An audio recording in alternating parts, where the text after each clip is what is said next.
Aí eu já sabia, tinha mais ou menos 140 lugares em Apocalipse onde havia uma divisão. Você tem que chegar aqui sem óculos. Temos o texto grego aqui agora para verificar essa. Vou precisar de meus óculos, senão eu não enxergo muito bem isso daí.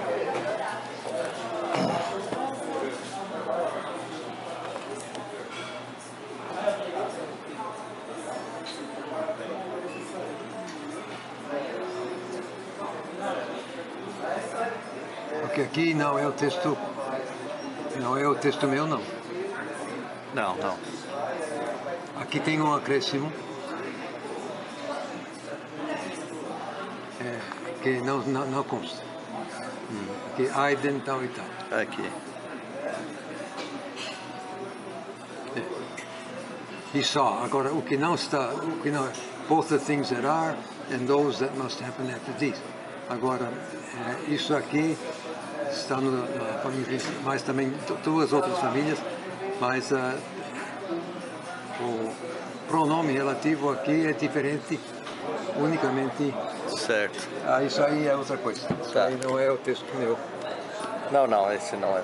Pronto. Então,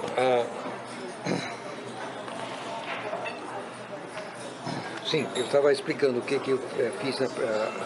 Então eu verifiquei, primeiro sabendo quais eram os manuscritos da família 35 que Hasker não tinha acesso e, portanto, não verificou. Era uma dúzia mais ou menos. Então, essa dúzia eu pude verificar nos 140 lugares. Eu não fui obrigado a cotejar letra por letra, que isso é muito demorado.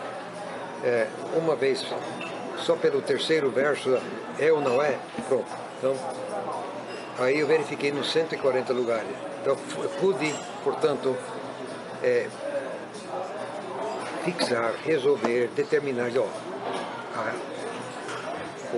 a forma, quer dizer, a forma arquétipa, o arquétipo da família 35, que eu entendo também é o autógrafo. Em todo caso, a forma, o texto original da família 35, eu sei qual é, inclusive no Apocalipse, que é o mais difícil, mais complicado de todo o Novo Testamento. Mas eu fui fazer isso. Eu imaginava que levaria 3 semanas. Terminei em uma semana. Na segunda semana, então, eu peguei as 7 cartas gerais e cotejei assim vários manuscritos de fora a fora que eu não tinha antes acesso. Depois, nos lugares onde tem uma divisão interna na F35, são 84 membros, representantes da F35 nas 7 cartas gerais que conhecemos. Eu verifiquei cada uma delas, cada um dos representantes, 84, no que diz respeito às divergências internas da família. Então eu garanto, absolutamente garantido, a exata redação original da família 35 para 7 cartas gerais. E a terceira semana eu fiz outra coisa, não me lembro mais o que fiz. Muito bem. E, onde o senhor concentraria, qual é o maior erro que o senhor considera de ter os manuscritos alexandrinos como base para a tradução da Bíblia? Onde está o problema? O problema é que os que seguem esse tipo de texto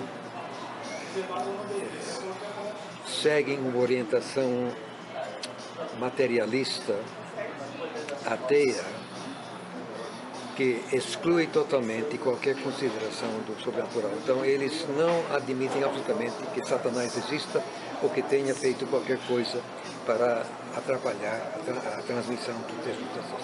Ao meu ver, isso é um ledo engano, é uma estupidez assim, grande demais da conta. Claro que Satanás existe, e assim como ele fez oposição ao verbo encarnado, fatalmente que ele iria fazer ao verbo escrito, óbvio. Então,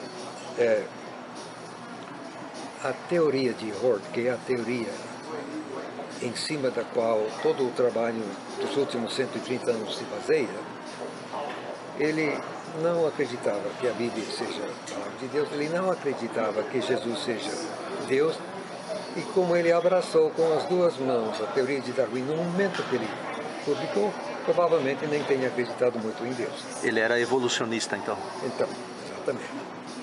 Esse, então, que em termos da palavra de Deus, que em Efésios capítulo 2 e verso 2, diz que Satanás atua nos filhos da desobediência. Isso está no texto, gente. Então, você tem um exímio filho da desobediência, que é o Hort, preparando um texto grego no Testamento. O que Satanás vai fazer? O que fez? Através do trabalho de Hort e o texto que ele preparou e que controla, então, tudo que se fez de lá para cá, geralmente, o que eles fizeram foi introduzir erros de fato e contradições na cara, cabais, que torna impossível você defender a inerrância do Testamento. E solapa qualquer tentativa de defender, inclusive, a divina inspiração do texto. Como é que Deus inspirou o erro? Como é que você vai defender uma tese dessa? E são dúzias, não é uma nem duas, são dúzias. Eu tenho essa lista. Então, além do mais, o que essa teoria disse foi que, no começo, ninguém imaginava que os escritos neotestamentários fossem Bíblia, e, portanto, ninguém cuidou. E, portanto, durante os primeiros 200 anos, como ninguém se deu a mínima bola para isso, a redação original se perdeu, de sorte que ninguém mais sabia qual poderia ter sido. Foi a evolução da crendice e da superstição que, finalmente, lá pelo ano 200, o pessoal começou a acreditar que isso aí pudesse ser Bíblia.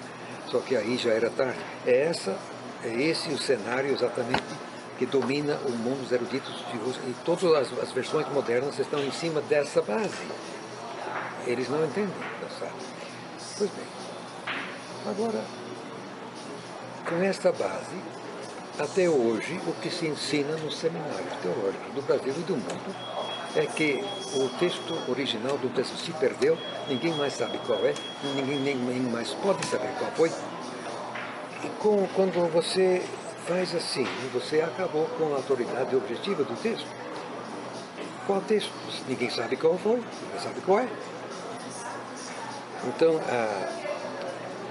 o grande malefício da teoria de Hort foi acabar com a confiabilidade do Novo Testamento, só isso. O senhor crê que essa base relativa dos manuscritos alexandrinos pode ter promovido a alta crítica teológica? A alta crítica antecedeu. Antecedeu, mas eles andam paralelos. O senhor encontrou em Münster alguém que acreditasse que a Bíblia é a palavra de Deus inerrante, inspirada?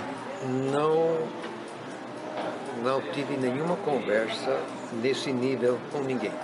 Eu não falo alemão, lamento ter que confessar isso.